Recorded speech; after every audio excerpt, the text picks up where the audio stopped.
Radio Publique Africaine.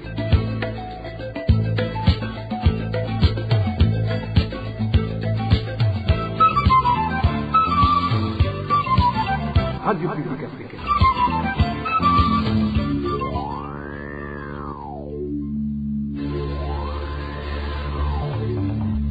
C'est le moment de suivre le journal parlé en français. À la présentation, Nadège Ilakose. Merci d'écouter le journal de la radio publique africaine de ce mercredi 8 juillet 2026. Tout d'abord, les titres.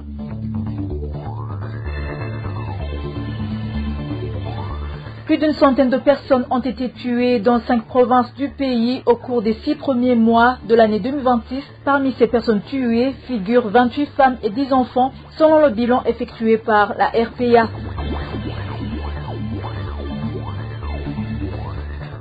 Après 2 mois d'attente, les enseignants de la commune Muyinga en province de Wuhumuza, qui ont aidé dans la campagne de vaccination contre le cancer du col de l'utérus chez les filles âgées de 9 à 14 ans, réclament leur prime d'encouragement.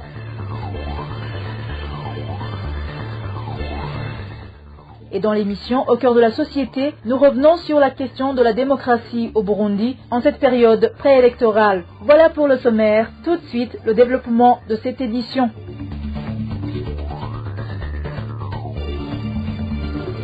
Bonsoir, ouvrons ce journal par la page Droits de l'homme. Plus de 2 semaines après sa disparition, la famille de Jean-Claude Nduwimana reste sans nouvelles de leurs proches, alors que des sources policières ont fait savoir à la famille que le leur est détenu dans les services de renseignement. Ces derniers nient toute détention. Le point avec Inès Gakiza.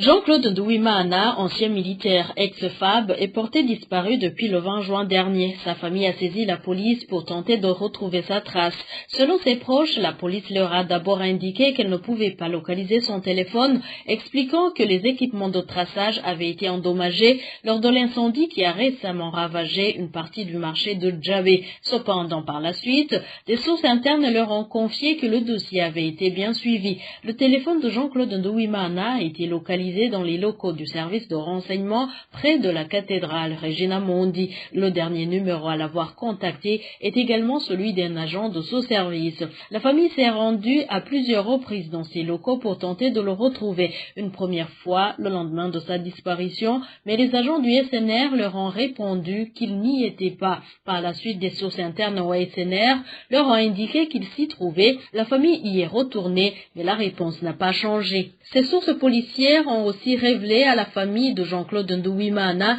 qu'il n'a pas été arrêté seul. 3 autres personnes ont été appelées le même jour que lui et par le même numéro, et la police les a toutes localisées dans les locaux du service des renseignements situé près de la cathédrale Regina Mundi. L'inquiétude grandit au sein de la famille. Elle s'interroge sur le fait que leurs proches ne figurent dans aucun registre de détention, alors que des indices montrent qu'il est bien aux mains des services de renseignement. La famille s'inquiète également de l'attitude de la police, qui continue de nier avoir mené des enquêtes sur ce cas et refuse de communiquer à la famille les informations en sa possession concernant la localisation du téléphone et les derniers contacts de la victime. En dernier recours, la famille de Jean-Claude Nduwimana a saisi la Commission nationale indépendante des droits de l'homme afin d'obtenir de l'aide pour retrouver le leur. Merci Inès Gakiza. Et en page sécurité, la RPA a pu recenser 117 personnes tuées dans 5 provinces du pays au cours des 6 premiers mois de l'année 2026. Parmi ces personnes tuées figurent 28 femmes et 10 enfants. Emmanuel Daishimiye revient sur ces cas d'assassinat. La province de Bujumbura est celle qui a enregistré le plus grand nombre de meurtres au cours des 6 premiers mois de l'année 2026 avec 39 personnes tuées. Elle est suivie par la province de Gitega où 34 personnes ont été tuées. La province de Butanyerera a enregistré 19 victimes, celle de Burunga 14 victimes, tandis que la province de Buhumuza en a compté 11. Au total, la RPA a recensé 117 personnes tuées dans les 5 provinces que compte le pays au cours des 6 premiers mois de l'année 2026. Parmi ces victimes, 51 ont été retrouvées mortes dans différentes localités des 5 provinces. C'est notamment le cas de Gabi Bougaga, ancien ministre de la Communication et des Médias, dont le corps a été découvert au milieu du mois d'avril dans une plantation de palmiers à huile à Kivoga, dans la commune de Mutimbuzi, en province de Bujumbura. Un autre cas est celui de Jean-Joël Akimana Nikoyagize, retrouvé mort dans un champ d'amarante dans la commune de Nahangwa, également en province de Bujumbura. Au cours de cette même période, 41 personnes ont été tuées par poignardement, principalement à coups de machette. Parmi elles, figure Hervis Ndikurio, tué par des coups de machette attribués à des Imbonerakure sur la colline Nhanda dans la commune de Bugendana en province de Gitega au mois de mars. Par ailleurs, 19 personnes ont été tuées par arme à feu. Parmi les victimes figure Béatrice Nijimbere, épouse du chef de zone Gikomero dans la commune de Muhanga en province de Butanyerera, tuée lors d'une attaque à la grenade dans le bar appartenant à son mari. Un détenu nommé Filbert a également été fusillé par des policiers à la prison centrale de Mimba alors qu'il était accusé d'avoir tenté de s'évader. C'était au mois de mars. Les victimes comprennent également 28 femmes tuées dans les 5 provinces. Parmi elles, figure Evelyne Ndaikeje, âgée de 24 ans, dont le corps a été retrouvé sur les berges de la rivière Nyakijanda sur la colline de Machu en province de Gitega au cours du mois de juin. Durant cette même période, 10 enfants ont été tués. Parmi eux, figure Esther Ilahunda, âgée de 15 ans, et Cécile Ndaishimie, âgée de 16 ans. Toutes les deux avaient été victimes de viols avant d'être assassinées respectivement dans les communes de Rumongue et de Gitega. Selon les informations recueillies, les principales causes de ces homicides sont les motifs politiques, les accusations de sorcellerie, les conflits fonciers et familiaux, ainsi que les vols. Parmi les auteurs présumés régulièrement cités figurent des Imbonerakure, des policiers et des militaires. Merci Emmanuel Ndaishimiye. Passons à la page économie. Le bras de fer récemment engagé entre la société des jeux d'argent OneXBet et la loterie nationale sur une fraude de plus de 4 milliards est la preuve d'incompétence des sociétés de gestion et de contrôle Ensoft et BN Partners. Les cadres au ministère du Commerce appellent le ministre du Commerce et celui des Finances de sortir de leur silence pour défendre le trésor public qui souffre des malversations économiques et la corruption dans le secteur des jeux d'argent. Dossier signé nos collègues Bob Rugurika et Walter Kwizera. L'astuce de prédation dans ce secteur a été simplement redoutablement efficace. Faire croire à l'État qu'il y avait une hausse significative des recettes fiscales alors qu'il s'agit de l'une des pires prédations financières qu'ait connue le pays. Auparavant, les sociétés de jeux d'argent ne versaient à l'État qu'un forfait dérisoire de 5 millions de francs burundais par mois alors qu'ils réalisaient des entrées mensuelles se chiffrant en milliards de francs burundais. L'État ne percevait que des miettes. Selon nos sources, l'actuel directeur de BN Partners, Chris Sevalinda, était alors membre du conseil d'administration de OneXBet. Un bon stratège au service de Révérien Ndikurio, secrétaire général du parti CNDD-FDD, il y aurait révélé le secret de cette rentrée colossale au cacique du pouvoir. La décision ne tardait pas. Il crée un consortium de sociétés de gestion et de contrôle du secteur. Chris Sevalinda fait entrer Ensoft et BN Partners, deux sociétés quasiment inconnues dans le domaine du contrôle de jeux d'argent.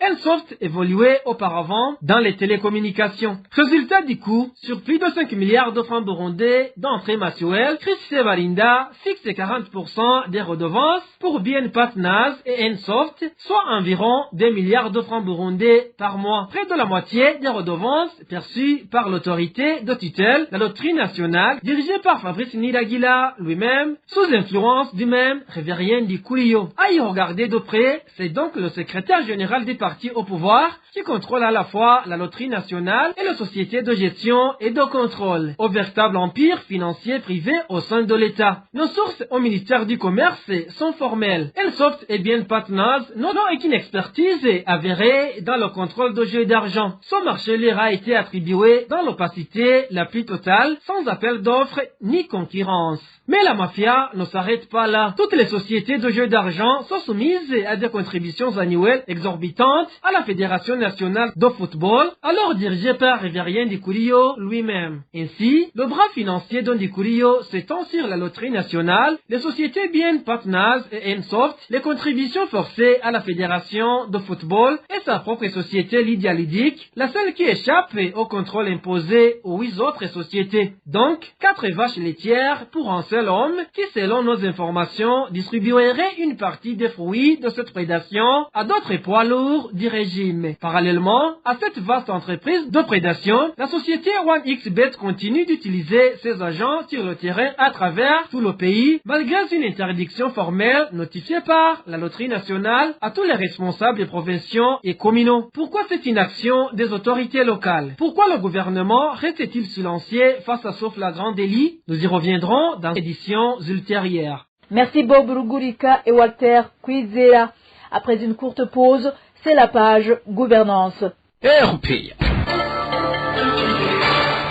La Sosumo enregistre déjà un manque à gagner de plusieurs milliards de francs burundais suite au retard d'1 mois et demi du lancement de la campagne de production du sucre qui serait prévue pour le 15 juillet prochain. Ceci est confirmé par les travailleurs de cette entreprise, de même que les responsables. Le point avec Eric Nyunzima.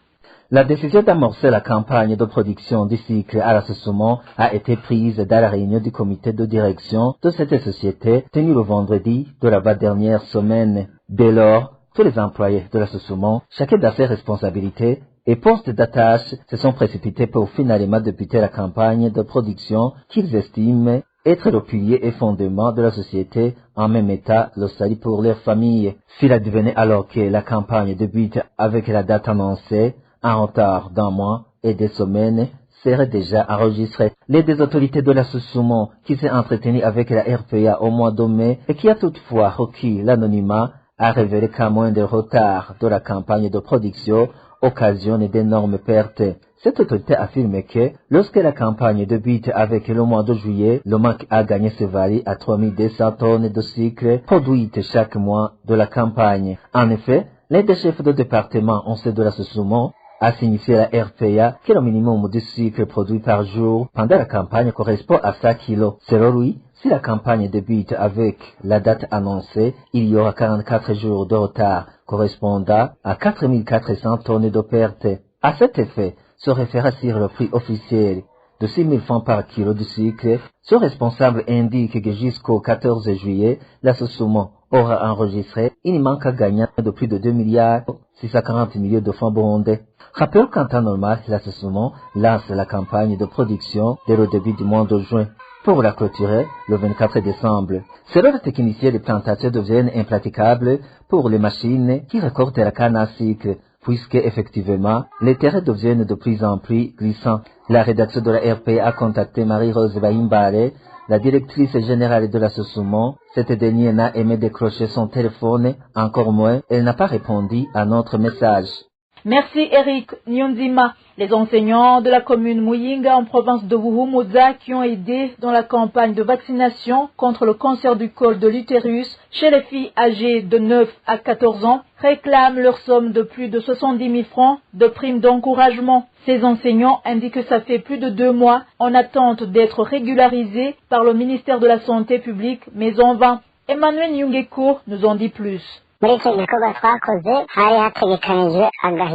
000 francs par jour, dont 72 000 de primes d'encouragement pour 3 jours qu'ils ont prestés. C'est la somme réclamée par les enseignants de la commune Muyinga en province de Buhumuza. Notre source parmi ces enseignants explique qu'ils ont aidé dans la campagne de vaccination du cancer du col de l'utérus chez les filles élèves dont l'âge est compris entre 9 et 14 ans. Une campagne qui s'est déroulée du 29 avril au 1er mai 2026. Ils indique que ça fait plus de 2 mois en attente d'être régularisé par le ministère de la Santé publique, mais en vain. Nous, les enseignants de la commune de Muyinga, DPE Buhumuza, nous éprouvons une grande peine car l'année scolaire vient de prendre fin sans que le ministère de la Santé nous ait donné notre rémunération alors qu'il nous avait intégrés dans la campagne de vaccination contre le cancer du col de l'utérus pour les filles âgées de 9 à 14 ans. Ces éducateurs disent ne pas comprendre pourquoi ce ministère traîne à leur fournir leur dû alors qu'ils ont déposé toutes les fiches remplies au cours de de cette campagne. Sur la liste de présence qui prouve que la personne a participé à ces activités, nous y avons apposé notre signature tout en écrivant la somme d'argent que nous devons percevoir. Alors, nous demandons aux autorités habilitées de nous faire savoir où ils en sont avec notre rémunération, car nous avons premièrement suivi une formation, puis nous avons assisté les infirmiers lorsqu'ils vaccinaient les élèves en remplissant la fiche de vaccination de chaque élève vacciné. La rédaction de la RPA n'a pas pu joindre Fidèle Nkezabahizi, en charge du ministère de la Santé publique, pour recueillir sa réaction. Dans l'entretemps, des sources au sein de son ministère indiquent que ce retard de paiement serait dû aux responsables du bureau provincial de la santé et aux chefs de district sanitaire qui n'ont pas encore fourni les rapports liés à cette campagne de vaccination du cancer du col de l'utérus chez les filles et élèves. Merci Emmanuel Nyungeko. Et en page société, le problème de transport continue d'être un calvaire dans la ville de Bujumbura en raison de la pénurie persistante de carburant qui frappe le pays. Les habitants indiquent que depuis le début de cette semaine, les véhicules de transport en commun sont quasiment introuvables. Seuls quelques taxis circulent encore. Les passagers sont contraints de se regrouper pour partager les frais de la course afin de pouvoir rejoindre leur lieu de travail ou leur destination. Toutefois, cette solution ne profite qu'à un nombre très limité de personnes. Reportage de Dani Claire, Ilatkoumba. Dans la ville de Bujumbura, depuis le début de cette semaine, de longues files de véhicules sont observées dans les stations-service. Notre source indique qu'il y a actuellement une pénurie généralisée de carburant de toutes catégories. Il n'y a ni essence ni mazout. Aucun de deux carburants n'est disponible. Les minibus, squatters, les yachts ainsi que les taxis sont tous immobilisés dans de longues files d'attente devant les différentes stations-service de la ville de Bujumbura. Cette situation a de lourdes conséquences sur les déplacements, selon notre source du sud de la ville de Bujumbura. Les transports en commun se font très rares. Seules les personnes ayant les moyens de payer un taxi ou de partager les frais d'une course peuvent encore se déplacer facilement. Aujourd'hui, se déplacer est un véritable casse-tête. Les chauffeurs de taxi augmentent fortement les tarifs. Pour certains trajets, ils demandent 3 000 francs burundais, pour d'autres 5 000. Un trajet de Musaga vers le centre-ville coûte 3 000 francs, tandis que du centre-ville vers Musaga, il faut payer jusqu'à 4 000 francs burundais. C'est excessif pour les personnes qui sont obligées d'emprunter 2 bus. La situation se complique encore davantage pour leurs déplacements. Cet argent supplémentaire consacré au transport n'étant pas prévu dans leur budget. Beaucoup sont donc contraints de parcourir de longues distances à pied, ce qui perturbe également leurs activités professionnelles. Les habitants de la ville de Bujumbura appellent le gouvernement burundais à ne plus rester passif face à cette crise du carburant qui perdure depuis plusieurs années. Merci Dani Claire, Ilatkoumba. À présent, page réfugiés. Le ministère de l'Intérieur, du Développement communautaire et de la Sécurité publique, à travers l'Office national de protection des réfugiés et des apatrides, en collaboration avec le Haut Commissariat des Nations Unies pour les réfugiés, annonce la fin de l'opération d'enregistrement biométrique de niveau 2 des réfugiés congolais installés sur le site de Wusuma, en province de Wuhumuza. Dans un communiqué publié la semaine dernière, il indique que 54 343 réfugiés ont été enregistrés depuis le lancement de l'opération le 16 mars 2026, soit 82% des 66 434 personnes recensées comme population de référence. Le ministère de l'Intérieur, l'Office national de protection des réfugiés et des apatrides et le HCR expliquent que l'écart de 18% avec les chiffres du recensement de janvier s'explique principalement par les retours volontaires de certains réfugiés vers la République démocratique du Congo et par un contrôle plus rigoureux des données d'enregistrement. Les 3 institutions précisent que ces données actualisées permettront de mieux planifier et de mieux cibler l'assistance humanitaire destinée aux réfugiés du site de Wusuma. RPA.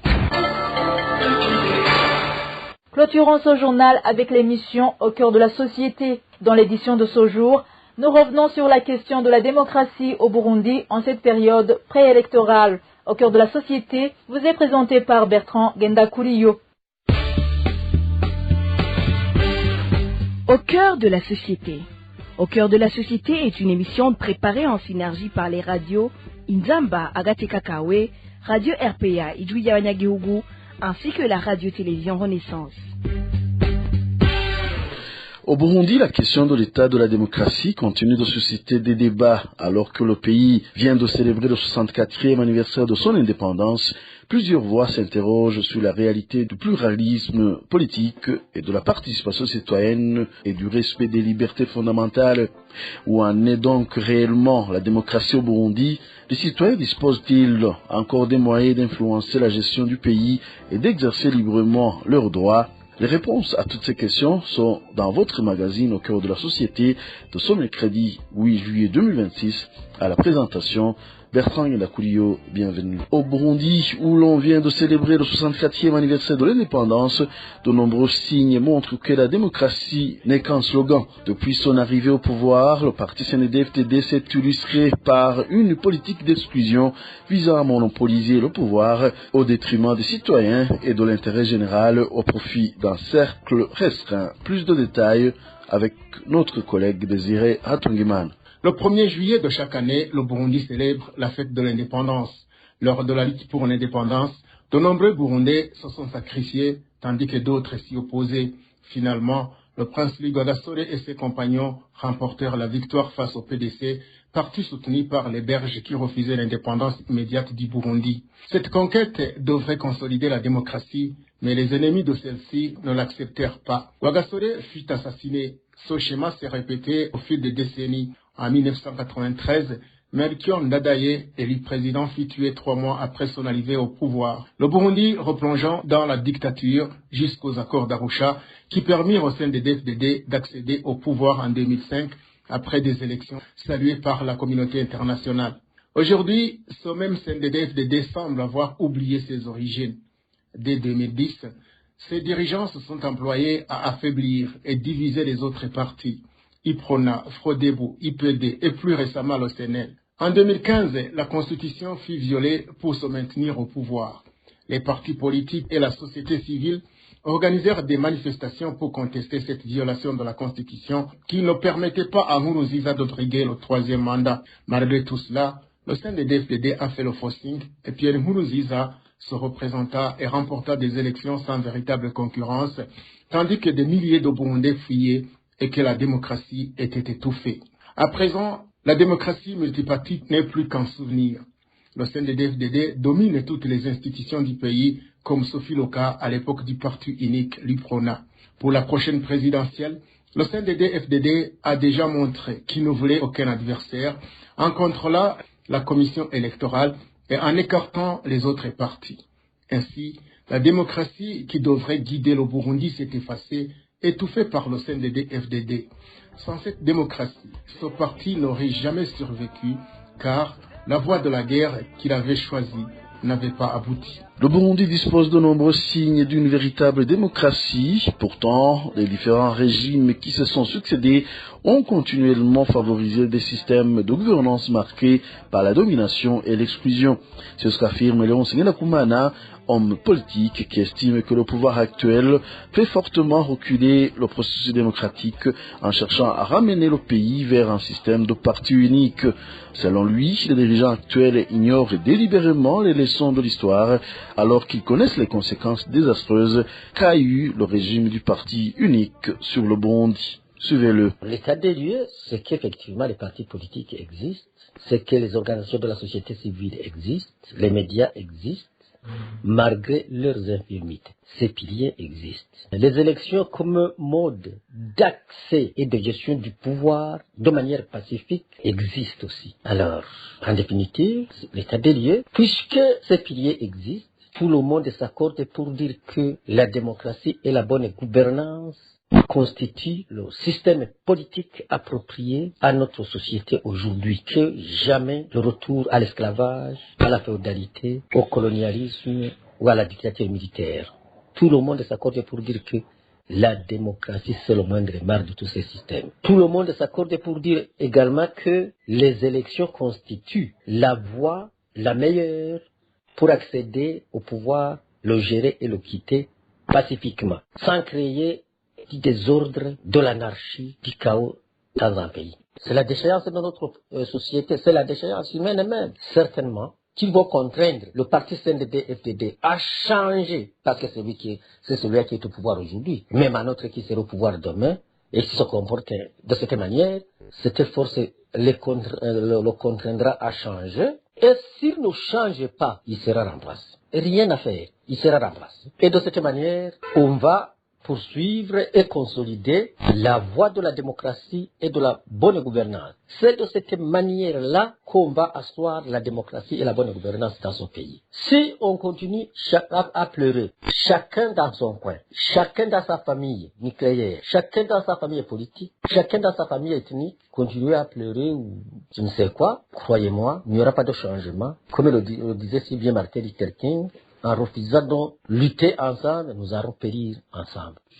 Le Nzingenda Kumana appelle les Burundais à rester vigilants et à saisir les prochaines élections comme une occasion de changer le pouvoir par les urnes, estimant que les tentatives de renversement du régime par la force n'ont fait qu'aggraver la situation du pays. Il faut que chacun, partout où il est, s'en convainc. Il faut que tous ceux qui constatent que notre société est mal gérée se réveillent. Il faut qu'ils se réveillent, soient conscients, aient conscience. Il faut qu'ils aient conscience de la gravité de la situation. Il faut s'engager. Ne suffit pas de se réveiller, il faut s'engager pour mener la lutte. Il faut engager une élite. Il faut s'engager à mener la lutte pour le changement. Évidemment, il faut reconnaître ses responsabilités parce que chacun, qu'il soit une personne physique ou morale, nous avons des responsabilités partagées. Ceux qui sont au pouvoir, ceux qui sont dans l'opposition, ou ceux qui sont dans les organisations de la société civile et ceux qui sont dans les médias, ceux qui sont même dans les confessions religieuses, nous partageons le même destin. Il faut qu'ils sachent que nous avons des responsabilités partagées et ne pas continuer à jeter les torts les uns aux autres. C'est comme ça qu'on va construire une nation digne. C'est comme ça qu'on va construire une nation unie. Une nation debout, une nation réconciliée, une nation prospère, une nation libre. Sans cela, on restera toujours dans le chaos, dans l'anarchie, dans le désordre. On provoquera des morts, on provoquera des emprisonnements, on provoquera des exils. Nous devons nous en convaincre que le Burundi nous appartient tous et que nous devons nous lever pour le défendre et le protéger ensemble, et que le Burundi constitue évidemment notre abri tous, sans distinction aucune, basé sur l'appartenance ethnique ou partisane. Non, et à cela il faut avoir des dirigeants, chaque niveau, des dirigeants au niveau du pays, au niveau des partis politiques, au niveau des organisations de la société civile, au niveau des médias, au niveau des confessions religieuses même, qui comprennent réellement où se trouve l'intérêt général. Ainsi s'achève ce numéro de votre magazine Au cœur de la société. Vous l'aurez compris, les critiques portent sur un recul de la démocratie et un rétrécissement de l'espace politique au Burundi. Reste à savoir si les prochaines échéances électorales permettront d'inverser cette tendance. Merci de votre fidèle attention. Je vous donne rendez-vous mercredi prochain pour une nouvelle édition. D'ici là, portez-vous bien et à bientôt. C'était l'émission Au cœur de la société. Merci Bertrand Ngenda Kuriyo. Et voilà, chers auditeurs, c'est ici que prend fin le journal de ce mercredi 8 juillet 2026. Merci de votre attention. Merci également aux équipes rédactionnelles et techniques pour leur bonne collaboration. À la présentation de ce journal, vous étiez avec Nadège Ilakodze. Bonne soirée chez vous.